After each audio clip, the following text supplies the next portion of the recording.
রাজাকি ভাই, আপনার কাছে কয়েকটা বিষয়, বিশেষ করে আজকে একটা গুরুত্বপূর্ণ বিষয়ের প্রেক্ষিতেই আপনাকে আনবো আলোচনায়। সেটা হচ্ছে জামাত ইসলাম আজকে বড় একটি সমাবেশ করছে সোহরাওয়ার্দী উদ্যানে। এটি জামাত ইসলামের জন্য এই প্রথমবারের মতন সোহরাওয়ার্দী উদ্যানের একটি সমাবেশ। এই সমাবেশে তারা রীতিমতো ট্রেন ভাড়া করে চমক দেখিয়েছে। 3 জোড়া ট্রেন বা 4 জোড়া ট্রেন আসছে বিশেষভাবে। তারপরে পরিবহন ভাড়া করে আসছে, অর্থাৎ বড় একটা গ্যাদারিং। তারা, তাদের ধারণা যে 10 লাখের উপর মানুষ হবে এবং কালকে রাতে থেকেই জড়ো হয়েছে। সেই দৃশ্য দেখা যাচ্ছে। তারা যথাসম্ভব রাস্তাঘাটের আইন শৃঙ্খলা বা মানে যানবাহন নিয়ন্ত্রণেরও কাজ করছে, সহযোগিতা করছেন। কিন্তু জামাতের এই সমাবেশে 7টি দফা আছে। সেই দফার কয়েকটি বিষয় আছে যেটা আবার আরেকটি বড় রাজনৈতিক দল বিএনপির সাথে সাংঘর্ষিক। যেমন পিআর পদ্ধতি চায়, যেমন নির্বাচনের আগে লেভেল প্লেইং ফিল্ড তারা চায়।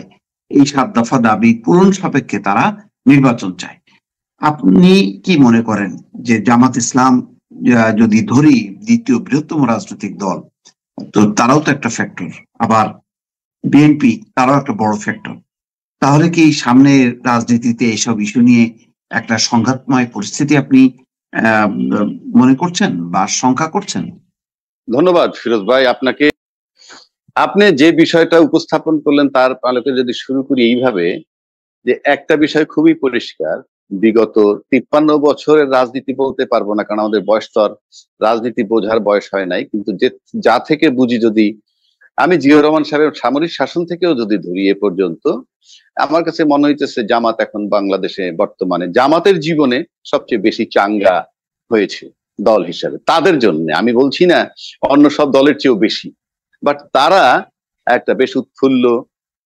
তারা আজকে ট্রেন রিজার্ভ করে, এটা বেআইনি কিছু না, অধিকার আছে, করছে। এবং 10 লাখ লোকের জামায়াত করবে, এবং সেটা হবে কি না জানি না, তবে হইলে আমি ব্যক্তিগতভাবে আশ্চর্য হব না। এই কারণে জামাত একমাত্র দল যারা শৃঙ্খলাবদ্ধ, যাকে বলা যায় রেজিমেন্টেড। তারা লিস্টেড, তাদের সারা বাংলাদেশে কতজন কর্মী, কতজন সাথী, কতজন কি, জাস্ট লিস্টেড।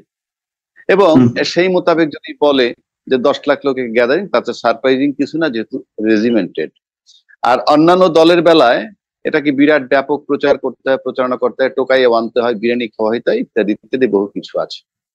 সেই হিসাবে জামাত এখন চাঙ্গা, মানে বুঝাই যায়। দ্বিতীয় কথা হইলো যে দলীয় প্রভাব যদি ক্ষমতার বা সরকারের উপরে থাকে, সরকারের উপরে তার প্রভাব আছে কিনা সেটা না বললেও একটা জিনিস আমি বুঝি, আমি রাজনীতিতে এই মুহূর্তে যদি সবচেয়ে বড় দলটাকে বড় ভাই বলি, তারপরেরটাকে মেজো ভাই, এবং আরেকটা আছে ছোট ভাই। তো আজকে মেজো ভাইদের সমাবেশ হতে যাচ্ছে।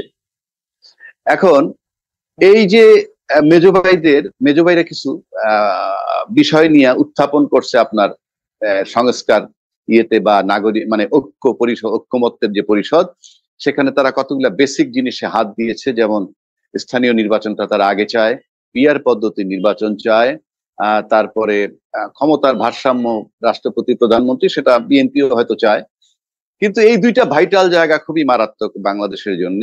কারণ হচ্ছে যে জামাত এর সাথে কিন্তু 2001 সালে বিএনপি একটা বিশাল ঐক্য করছিল, এবং তারপরে তারা ক্ষমতায় যাওয়ার পর 60 সদস্য বিশিষ্ট যে মন্ত্রণালয়, তার ভিতরে সম্ভবত জামাত 4টা মন্ত্রণালয় পেয়েছিল। তো এখন আজকে কিন্তু আবার আমরা দেখতেছি সেই তার বড় ভাই যে আজকে রাজনীতিতে, সেই বড় ভাইরা কিন্তু মেজো ভাইদেরকে দেশ থেকে বিতাড়িত করার স্লোগানও দিচ্ছে।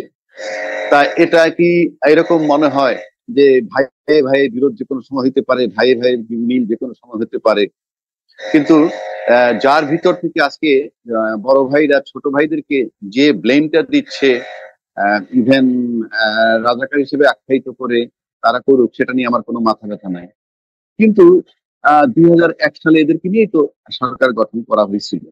তাহলে এটা কি রাজনীতির কি বৈশিষ্ট্য যে যে যে কোয়ালিটি থাকুক, যার গায়ের থেকে যত গন্ধ থাকুক, প্রয়োজনে ক্ষমতায় যাওয়ার প্রয়োজনে যে কোনো সময় সন্ধি হতে পারে? এটা কি রাজনীতির থিওরি হতে পারে? আদর্শগত ভাবে কি এটা হতে পারে? আমরা চাই কি একটা রাষ্ট্র পরিচালনা, কথা সোজা বাংলা হলো রাষ্ট্র পরিচালনা করবে, এর ভিতরে কোন দলের আইডিওলজি কি সেটা কতখানি দেশের লোকে গ্রহণ করে, প্লাস ওভারসিজ তার ফরেন পলিসি কি হবে। এই দুইটা বিষয়, আভ্যন্তরীণ এবং ইন্টারনাল এবং এক্সটার্নাল, এর বাইরে কিছু না। তো আপনি যখন ইন্টারনাল রাজনীতিতে এক্সটার্নাল রাজনীতি চিন্তা করলে ইন্টারনাল এমন দলের সাথে আপনি সঙ্গ করতেছেন যেটা গ্রহণযোগ্য নাও হইতে পারে, অথচ ক্ষমতায় যাওয়ার জন্য আপনি করতেছেন। তো রাজনৈতিক দলের যদি এই বৈশিষ্ট্য হয়, তাহলে আমরা আবার যখন বলি অন্তর্বর্তীকালীন সরকার বেশি দিন থাকতে পারবে না, অন্তর্বর্তীকালীন সে এটা করতে পারবে, রাজনৈতিক দলের কমিটমেন্টটা কোথায়? রাজনৈতিক দলগুলোর আইডিওলজিটা কোথায়? আপনি এক আদর্শের, আরেকটা দল আর এক আদর্শের, আপনি ক্ষমতায় যাওয়ার জন্য আপনার যা মন চায় আপনি তাই করতে পারবেন, এটা তো ঠিক হইল না। দেশের জনগণ সাফার করে। আর পিয়ার পদ্ধতি যেটা তারা বলছে, পিয়ার পদ্ধতি নিয়ে আমি যদি দুইটা কথা বলি, এর ভালো দিক আর মন্দ দিক আছে।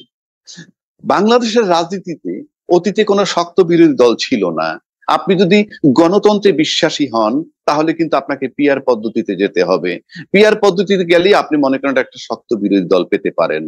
কেননা মানে বড় ভাইরা আজকে যে মানে বড় দল যেটা ক্ষমতা আছে, তারা যে পরিমাণ ভোট পেয়ে এই মুহূর্তে নির্বাচনে দেখা যাবে 200 উপরে তারা আসন পেতে পারে।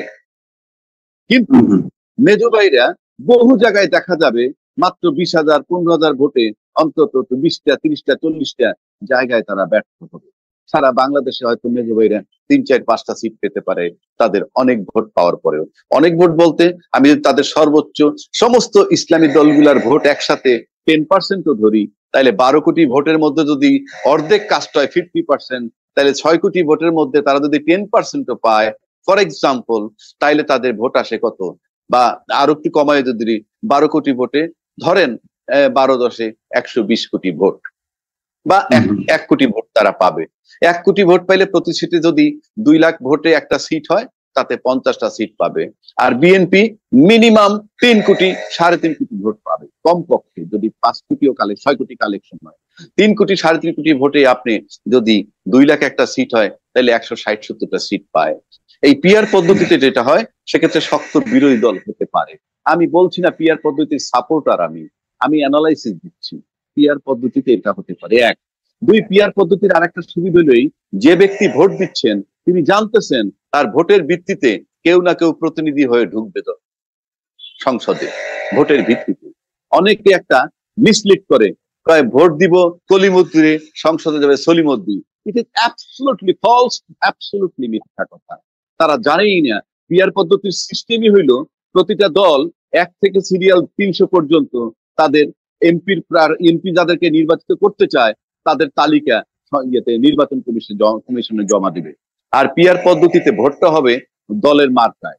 এখন যদি বিএনপি 160টা 70টা 80টা সিট পায় পিয়ার পদ্ধতিতে, তখন ওই যে নির্বাচন কমিশনে যে তালিকা দিয়েছিল, ওই 1 থেকে 180টা মেম্বার ব্যক্তিকে তারা সংসদে এমপি হিসাবে মনোনয়ন দিবে। একইভাবে অন্যান্য দল। কিন্তু কেউ কেউ বলে আমি ভোট দিব একজনের, পাস করবে আর একজন। It is not correct.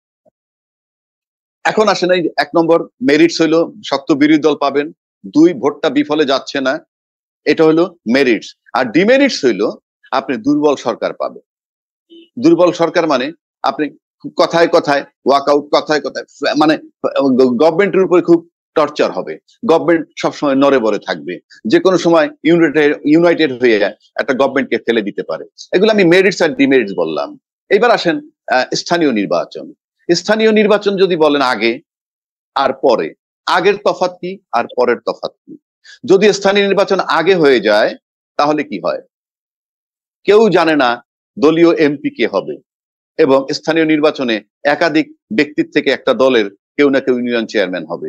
একই কায়দায় একটা দলের একাধিক ব্যক্তি থেকে কেউ না কেউ উপজেলা চেয়ারম্যান হবে, এবং এই উপজেলা চেয়ারম্যান এবং ইউনিয়ন চেয়ারম্যান দুইজনের ভিতরে নিয়ন্ত্রণ একের উপরে অপরের নাও থাকতে পারে, বাট রাজনীতি করবে। এরপরে যদি আপনি এমপি নির্বাচন করেন, তখন এমপি হওয়ার পর এমপির কিন্তু আর কোনো ক্ষমতা থাকে না উপজেলা চেয়ারম্যান এবং ইউনিয়ন চেয়ারম্যান নির্বাচন করার বা সিলেক্ট করার প্রার্থী হিসাবে। ফলে কি হয়, আগে যদি ইউনিয়ন চেয়ারম্যান নির্বাচন হয়, তাহলে এমপি সাহেব, উপজেলা চেয়ারম্যান এবং ইউনিয়ন চেয়ারম্যান, এই 3 জনের মধ্যে সমন্বয় হওয়া কঠিন, এবং সেখানে রাজনীতি করতে গেলে একটা বেগ পেতে হয়। আর যদি আগে এমপি নির্বাচন হয়, তারপরে কি হয়, প্রথম এমপি নির্বাচন হয়ে গেলে তারপরে তার ইচ্ছা ছাড়া উপজেলা চেয়ারম্যান, আর ইউনিয়ন চেয়ারম্যান কেউ হইতে পারে না, এবং তখন একই দলের একাধিক ব্যক্তি সাধারণত থাকে না। সেক্ষেত্রে কি হয়, এমপির মনোনীত প্রার্থী উপজেলা চেয়ারম্যান হয়, এমপির মনোনীত প্রার্থী ইউনিয়ন চেয়ারম্যান হয়, এবং এই তিনজনে মিলে একটা মব করতে পারে। আমরা অতীতে দেখেছি বাংলাদেশে নির্বাচিত 300 এমপি 300 এলাকার মবের বাদশাহ হন, অর্থাৎ ওই এমপি, ওই উপজেলা চেয়ারম্যান এবং ওই ইউনিয়ন চেয়ারম্যান তিনে মিলে যা করে এর বাইরে ওই এলাকায় আর কিছু হয় না, এবং প্রশাসন তখন তৃতীয় ব্যক্তি বা ছাগলের 3 নম্বর বাচ্চা হয়ে মুখে আঙ্গুল দিয়ে বসে থাকে।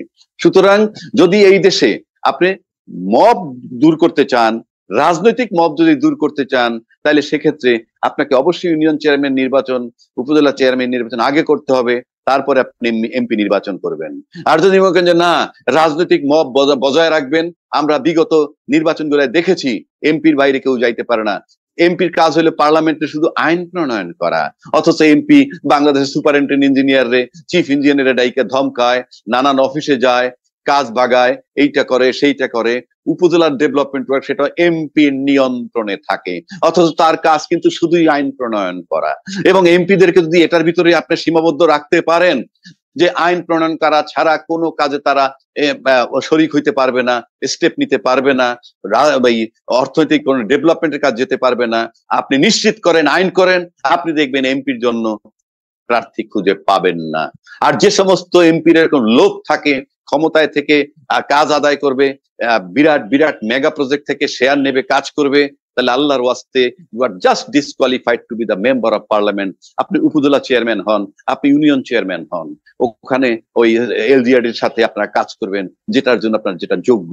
আর যদি নিজেকে মনে করেন যে আপনি আইন প্রণয়ন করবেন, তার আগে আপনি ভাববেন যে আপনি আইন প্রণয়ন করার জন্য যোগ্য ব্যক্তি কিনা, কিংবা একটা ব্যক্তি আইন বানাইলে বাংলায় পড়া বোঝেন কিনা, এটা ভাইবে তারপরে এমপি নির্বাচনের জন্য আইসেন। আপনি যদি সব ওই আওয়ামী লীগ যেভাবে নমিনেশন দিছে, অতীতে আমরা দেখছি কে কিভাবে নমিনেশন দেয়, কে কোথায় গান গায়, কে কোথায় খেলে, ঢুকাই দিতেছেন পার্লামেন্টে, হা জয়যুক্ত, হা জয়যুক্ত। যদি বিবেক থাকে, বিবেচনা থাকে, জুলাই আন্দোলনের পরে নিজেরা যদি আইন প্রণয়নকারী সংস্থার মেম্বার হিসেবে যোগ্য মনে করেন যে বাংলা পড়তে পারেন ভালো করে, তাহলে পার্লামেন্টে যান। আপনি যদি মূর্খ থাকেন, আপনাদের টাকার প্রভাব থাকে, আল্লাহর হস্তে উপজেলা চেয়ারম্যান নির্বাচনে যান, ইউনিয়ন চেয়ারম্যান নির্বাচনে যান, দেশটাকে গান্দা করেন না। আপনারা কিন্তু কেউ সুনাম নিয়ে এখন পর্যন্ত পতিত সরকার বা আগের সরকার যারাই আমাদের কাছে পরীক্ষিত দল, কেউ বাংলাদেশে কোনো সুনাম নিয়ে এখনো বসবাস করতে পারেন নাই। আপনাদের কোনো ব্যক্তির নামে এখন কিন্তু কোথাও জিকির হয় না, এগুলো মাথায় রাখতে হবে। সুতরাং আমি আপনাকে বুঝাইলাম যে এই নির্বাচনে ইউনিয়ন চেয়ারম্যান নির্বাচন, উপজেলা চেয়ারম্যান নির্বাচন যদি আগে হয়, কোন এমপি বাংলাদেশে মব করতে পারবে না, আপনি লেখা রাখেন। আর আগে এমপি নির্বাচন হইলি এই দেশে মব বহাল থাকবে, খালি গল্প করে অমুকের পিটায় মব। মব তো বাংলাদেশের সমস্ত এমপিরা গত যুগ যুগ ধরে এমপিরা মবগিরি করে আসতেছে। সুতরাং এটাকে মাথায় রাখতে হবে।